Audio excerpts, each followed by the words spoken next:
Hey there, my name is Moray and welcome to Moray's Muse. This is a history channel dedicated to non-AI generated content.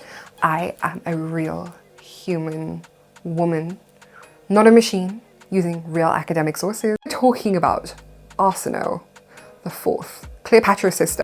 Arsinoe IV is most famous for trying to usurp his sister, Cleopatra VII. However, there are a couple of men who quite fancy Cleopatra VII. So whilst Arsinoe gave a good game, you can't compare to having Julius Caesar and Mark Antony on your side. Now, before we talk about how Arsinoe attempted to usurp his sister, we will be discussing the Ptolemaic dynasty because there's about 12 of them we need to cover.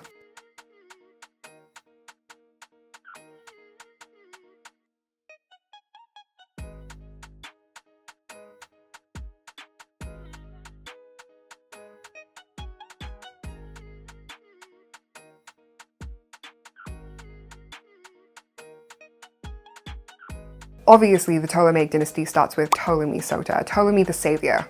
Ptolemy the Savior was a Macedonian general under Alexander the Great. We cover a tiny bit of his life in our Library of Alexandria video. He introduced coinage, and in 305 BCE, he declared himself king. This is what gave him his savior name. His son, Ptolemy Philadelphus, was an academic. Son of Ptolemy Sota and Berenice I, Ptolemy II was very prominent in the upkeep of the Library of Alexandria. However, Ptolemy Philadelphus was good at planning agriculture and growing the kingdom. Under Ptolemy Philadelphus, Alexandria flourished as a Hellenistic center. Ptolemy Philadelphus famously married his sister too. Ptolemy III, their son, was the expander. Ptolemy the expander had a marriage to Berenice II. Ptolemy the benefactor had a successful campaign against the Seleucids, and he recovered so many Egyptian artifacts from them. Ptolemy the expander supported Egyptian temples, and Ptolemy III supported the temple of Horus. Ptolemy the Philopator married his sister, Arsinoe III. Ptolemy V ascended young, and this led to territorial losses and chaos. Despite all the losses and the chaos and the native Egyptian population uprising, Ptolemy V's most notable achievement is the Rosetta Stone.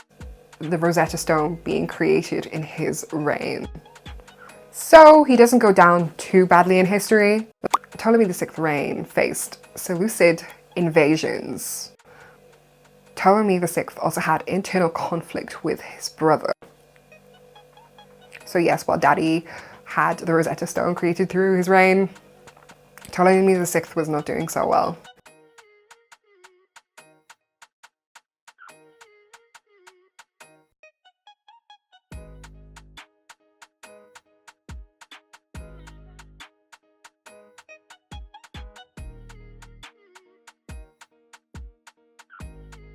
The next ruler of the Ptolemaic dynasty was Ptolemy VIII, Ptolemy VI's younger brother. Ptolemy VIII had massive problems with his older brother and his sister, who married his brother, because the Ptolemaics were an incestuous bunch.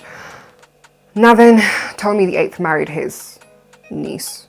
However, Ptolemy VIII did attempt reforms. When Ptolemy IX ruled, his reign was met with conflict with his mother/great-aunt, Cleopatra III. Ptolemy IX was repeatedly expelled from Egypt. And obviously, guess who he married? We don't want to make incest jokes. These guys did actually achieve a lot of great things.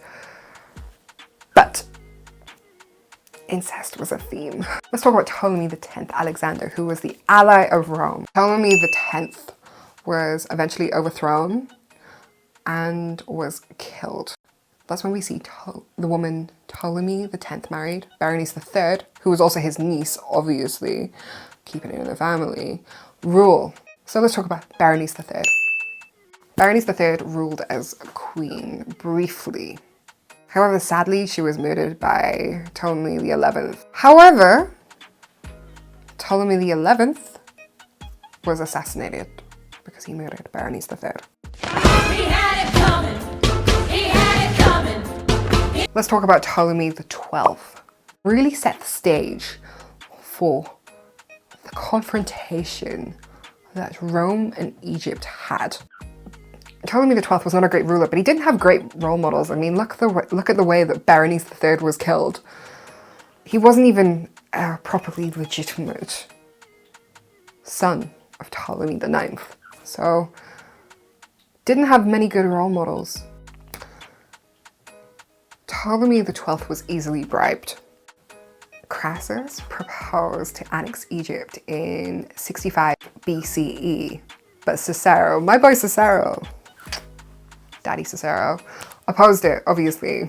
And Ptolemy XII was so intertwined with the Romans, he took bank loans that he could not pay.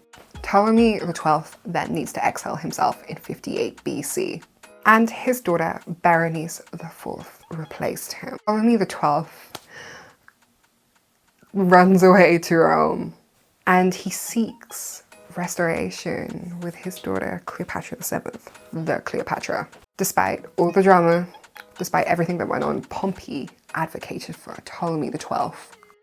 Pompey pushed for Ptolemy XII's return back to Egypt. Ptolemy XII's reign was supported by the Roman military. Ptolemy XII as a bribe allowed Rabirius Postumus to become finance minister, so Rome was already ruling Egypt because of Ptolemy XII's corruption. This move allowing a Roman as finance minister, Rome have got their claws now into Egypt because of Ptolemy XII's decisions, and Pompey does approve that Cleopatra VII should rule with her brother Ptolemy XIII.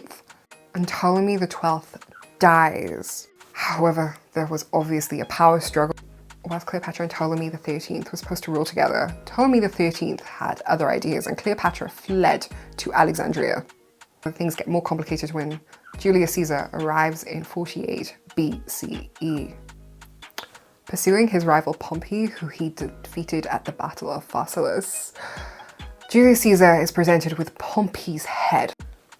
Death of Pompey, who was supportive of Ptolemy XIII, meant that Cleopatra VII had more room to bargain and maneuver her way back to the throne. And we know what happened when Julius Caesar met Cleopatra. Caesar and Ptolemy XIII, who were ruling, had no chance of an alliance. We know what happens between Cleopatra and Caesar.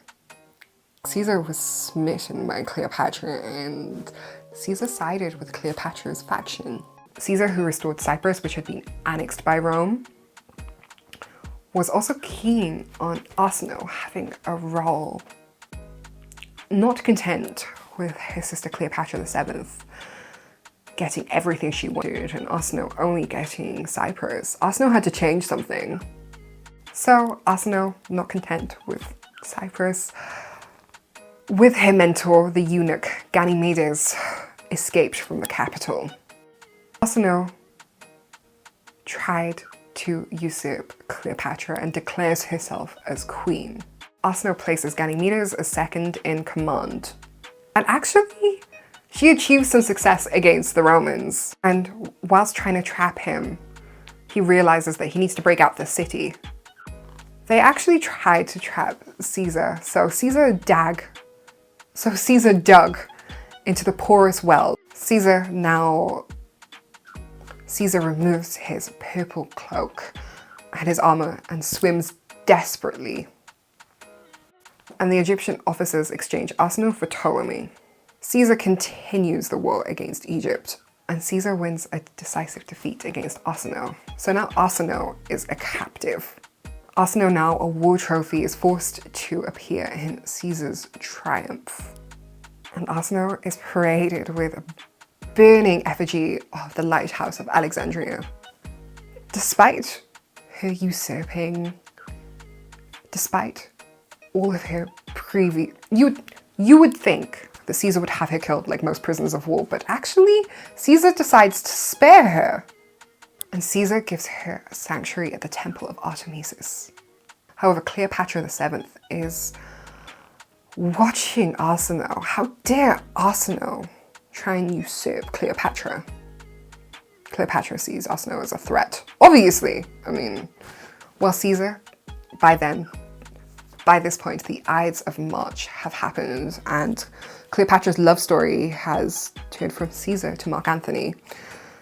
In 41 BC, at the hands of Mark Antony, Arsinoe is killed. This was an act that scandalized Rome.